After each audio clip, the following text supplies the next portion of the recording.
பாஜக மாநில தலைவர் அண்ணாமலை செய்தியாளர்களை சந்தித்து வருகிறார். அந்த காட்சிகளை பார்க்கலாம்.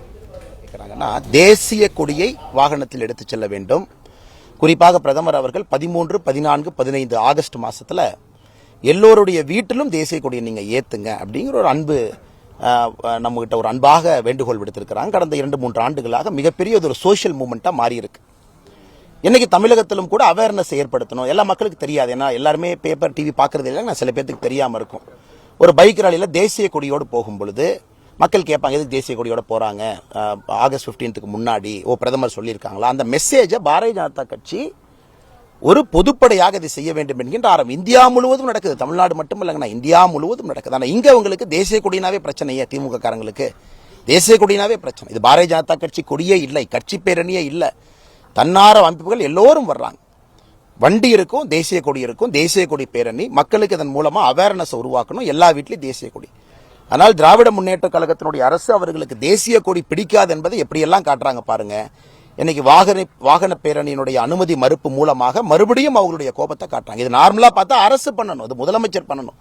முதலமைச்சர் அவருடைய கட்சியினுடைய இளைஞரணியை கூப்பிட்டு, திமுக இளைஞரணியை கூப்பிட்டு எல்லா தேசிய கொடி பேரணி நடத்துங்கன்னு சொல்ல வேண்டியவர் யார்? முதலமைச்சர். ஏன்னா இந்த நாட்டினுடைய சட்டத்திட்டங்களுக்கு உட்பட்டு தான் ஒரு முதலமைச்சராக இருக்கிறார். தனியா என்ன ஜப்பானுடைய கான்ஸ்டிடியூஷன் படி முதலமைச்சராக இருக்கிறார் தமிழ்நாட்டில்? இந்தியாவுடைய அரசியலமைப்பு சட்டத்தின்படி முதலமைச்சராக இருக்கிறது. முதலமைச்சர் செய்ய வேண்டிய வேலை நாங்க செய்யறோம் தனி மனிதர்களாக.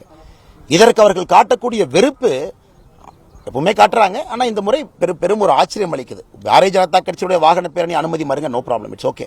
லா அண்ட் ஆர்டர் மெயின்டைன் பண்ண. தேசிய கொடியை ஒருத்தர் கொண்டு போறதுனால என்ன லா அண்ட் ஆர்டர் பிரச்சனை வருது? அது எப்படி அனுமதி கிடைக்க கேட்கறாங்க? நீங்க சொல்ற இடத்துல, நீங்க சொல்ற நேரத்துல, நீங்க எப்படி சொல்றீங்களோ அப்படி வாகன பேரணி போறோம்னு கோயம்புத்தூர்லாம் கொடுத்திருக்காங்க. அதற்கும் அனுமதி இல்லை என்றால் இதை என்னவென்று சொல்வது? இதற்கு முன்பு ஒரு ஹிண்டன்பர்க் அறிக்கை கொடுத்தாங்க. அதை உச்சநீதிமன்றத்தினுடைய சிறப்பு குழு, உச்சநீதிமன்றமே ஒரு கமிட்டி அனௌன்ஸ் பண்ணி அந்த ஹிண்டன்பர்க்னுடைய முழு இதையும் ஆராய்ஞ்சு அதில் ஒண்ணுமே இல்லை. இன்ஃபேக்ட் கண்டெம்ப்ட்னு சொல்லிட்டு ஹிண்டன்பர்க்கு நோட்டீஸ் கொடுத்துருக்காங்க. ஆனா நம்ம நல்லா புரிஞ்சுக்கணும், இந்த ஹிண்டன்பர்க்ங்கிறது என்ன? It is a short selling ஒரு ஏஜென்ட். அதாவது இது போன்ற ஒரு செய்தியை சொல்லணும், அதன் மூலமா இன்வெஸ்டர் பேனிக் ஆகணும். அதுல முதல்லயே போய் இவங்க ஷார்ட் ஆப்ஷன் பண்ணி வச்சுக்குவாங்க. ஸோ ஃபர்ஸ்டே விற்பாங்க அப்படிங்கிறது தெரிஞ்சவங்க ஷார்ட் பொசிஷன் எடுக்கிறனால ஹிண்டன்பர்க் அவங்களுக்கு ஆயிரக்கணக்கான கோடிகள் ரூபாய் லாபம் கிடைக்குது. இதான் ஹிண்டன்பர்க்னுடைய இது. அது ஏதோ ஒரு பப்ளிக் சர்வீஸ் கம்பெனியோ இல்ல பத்திரிகை நண்பர்களை போல மக்களுக்கு செய்தி சொல்லக்கூடிய ஒரு நிறுவனமோ, உங்களை போல வெயில்ல தப்பை கண்டுபிடிச்சு வெளியே தொலைக்காட்சியில் சொல்லக்கூடிய ஒரு அமைப்போ கிடையாது. அது ஒரு for profit organisation. Short position எடுப்பாங்க. அதாவது ஒரு விஷயத்தை கொண்டு வந்தாங்கன்னா மக்கள் பேனிக் ஆகி அட்வான்ஸா விற்பாங்க. அதை முதல்ல ஷார்ட் பொசிஷன் எடுத்தாங்கன்னா பணம். இது நம்பர் 1. இரண்டாவது, இப்ப ஹிண்டன்பர்க் ஒரு விஷயத்த சொல்றாங்க, அதை கண்டிப்பா ஆராய வேண்டியது நம்ம கடமை. அவங்க நல்லவங்களா கெட்டவங்களா நம்ம பார்க்க கூடாது. ஹிண்டன்பர்க் சொல்லியிருக்கிறாங்க, அது போல 1000 பேர் சொல்றாங்க. இந்த செபியினுடைய தலைவராக இருக்கக்கூடியவருக்கு ஆஃப் ஷோர் அக்கௌண்ட்ல ஏதோ சம்பந்தம் இருக்குங்கிறாங்க. அது கண்டிப்பா கண்டறியப்பட வேண்டியதுதான். ஆனா இதற்கு முறை நாம நல்லா புரிஞ்சுக்கணும், ஹிண்டன்பர்க் அவங்க புலி வருதுன்னு பலமுறை புலி வருதுன்னு சொல்லி கழுது புலி கூட வரல. நாமளும் புலி வருதுன்னு 3 மாசமா திரும்பி பார்த்தோம். ஹிண்டன்பர்க்ல சொல்லிட்டான் அதானி புலி வருதா, அம்பானி புலி வருதான்னு பார்த்தோம். ஒரு கழுது புலியை கூட காணா. ஆனா இந்த முறை மறுபடியும் செபி புலி வந்திருக்குன்னு கிளம்பி இருக்கு. அதையும் இன்வெஸ்டிகேட் பண்ணுவோம். அரசுங்கிறது என்னங்க, நான் பார்க்காம இருக்க கூடாதுல்ல. தொடர்ந்து அதானி ஷேர் பத்தி அவங்களோட அறிக்கை. ஆனா காரணம் அவங்க பொறுத்தவரைக்கும் ரொம்ப கிளியரா இருக்காங்கண்ணா. ஓகே, எகைன் இதை போனோம் அப்படின்னா ஒரு ஸ்டாக் மார்க்கெட்டுக்கு நம்ம பீட்டா வேல்யூன்னு ஒரு ஸ்டாக்கை சொல்லுவோம். அதாவது எந்த ஸ்டாக் மார்க்கெட்னுடைய பீட்டா கோஎஃபிஷியன்ட் ஹையஸ்டா இருக்கோ அதுலதான் ஸ்பெகுலேஷன் அதிகமா இருக்கும். உதாரணத்திற்கு அதானியை பத்தி ஒரு நெகட்டிவ் செய்தியோ பாசிட்டிவ் செய்தியோ வந்துச்சுன்னா எய்தர் -10% போகும் அல்லது +10% போகும். பீட்டா கோஎஃபிஷியன்ட் அதிகம். இப்ப ஹிண்டன்பர்க் இது போன்ற கம்பெனிகளை டார்கெட் பண்றதுக்கான காரணம் என்னன்னா, இந்த மாதிரி ஷார்ட் பொசிஷன் அதானியில் எடுக்கிறது ஈஸி. ஒரு ஹிந்துஸ்தான் யூனிலிவர்ல எடுக்க முடியாது, ஒரு ஸ்டேபிள் கம்பெனியில் எடுக்க முடியாது, ஒரு பெரிய ஒரு மேனுஃபேக்சரிங் கம்பெனியில் எடுக்க முடியாது. ஸோ தொடர்ந்து இவங்க அதானியை டார்கெட் பண்றது என்னை பொறுத்தவரை இதுவரைக்கும் என்னுடைய, நானும் MBA ஃபினான்ஸ் எல்லாம் படிச்சிருக்காங்கன்னா எனக்கு ஓரளவுக்கு ஸ்டாக் மார்க்கெட் தெரியும். என்னை பொறுத்தவரை இதுவரை ஆலோசனை செய்து பார்த்ததுல அவங்க வேர்ல்டு ஃபுல்லா, இந்தியானா அதானி வேர்ல்டு ஃபுல்லா டார்கெட் பண்ணுவாங்க. யூரோப்ல ஒரு கம்பெனி அதை டார்கெட் பண்ணி அதுல ஆயிரக்கணக்கான கோடி ரூபாய் லாபம் சம்பாதிச்சிருவாங்க அந்த ஷார்ட் பொசிஷன்ல.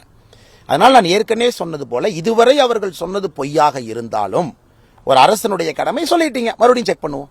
சரி, ஓகே, நீங்க என்ன ஆஃப்ஷோர் அக்கௌண்ட்ல செபி ஆளுக்கு வேலை இருக்கு, சரி செக் பண்ணுவோம், என்ன இருக்கு, இருந்தா நடவடிக்கை எடுப்போம்.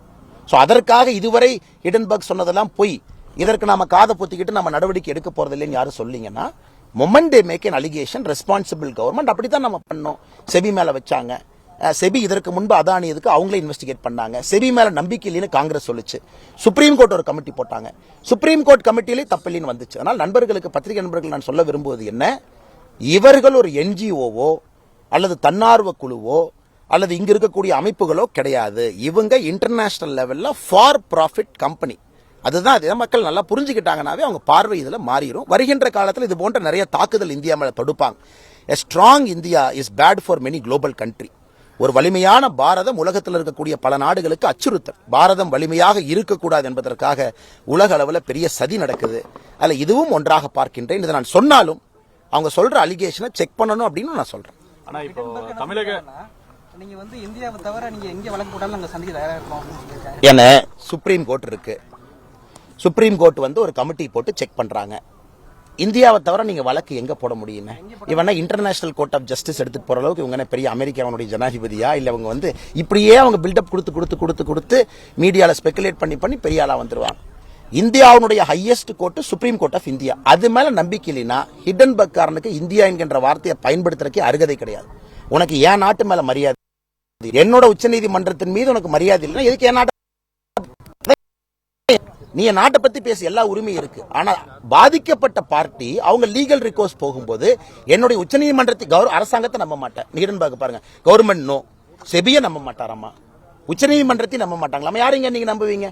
நடுக்கடல் ஒரு கண்டெய்னர் போட்டு 4 ஜட்ஜை உட்கார வச்சு எந்த நாட்டுக்கும் பொதுவில்லாத பசிபிக் ஓஷன்ல நம்ம என்கொயரி பண்ணலாமா? இப்படியே இருக்கிறாங்க. அதனால ஹிடன்பர்க் பொறுத்த வரைக்கும் ஒரு விஷயத்தை புரிந்து கொள்ள வேண்டும். தவறு செய்யும் பொழுது என்னால பெனால்டி பண்ண, அதுக்கு தான் செபி ஷோகாஸ் நோட்டீஸ் கொடுத்திருக்காங்க. செபி ஷோகாஸ் நோட்டீஸ் கொடுத்திருக்காங்க அப்படிங்கறதுக்காக திரும்ப ரிட்டாலியேஷன் பண்றாங்க. அது எப்படி ஏற்றுக்கொள்ள முடியுங்கன்னா? எப்படி ஏற்றுக்கொள்ள முடியும்? இத மாதிரி அடுத்து இன்னொரு கம்பெனி, இங்கிலாந்துல ஒரு கம்பெனி சொல்லுவான், நான் இந்தியாவில எல்லாம் ஒத்துக்கிறேன், ஆனா சுப்ரீம் கோர்ட் மேல நம்பிக்கை இல்ல, நீ ஹேக்ல வந்து இன்டர்நேஷனல் கோர்ட் ஆஃப் ஜஸ்டிஸ்க்கு வா, நீ நானும் ஆர்கியூ பண்ணுங்கன்னா அந்த நாட்டை எப்படிங்க நான் நடத்த முடியும்? எப்படி இந்த நாட்டை நடத்த முடியும்?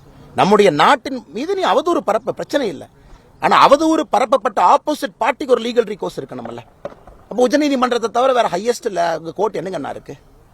அதனால இவங்க நமக்கு தயவு செய்து இது போன்ற நிறுவனங்கள் நமக்கு பாடம் எடுக்க வேண்டாம். ஜனநாயகம் என்ன, ஒரு சட்டம்னா என்ன, ஒரு நீதித்துறை என்ன நமக்கு சொல்ல வேண்டாம்.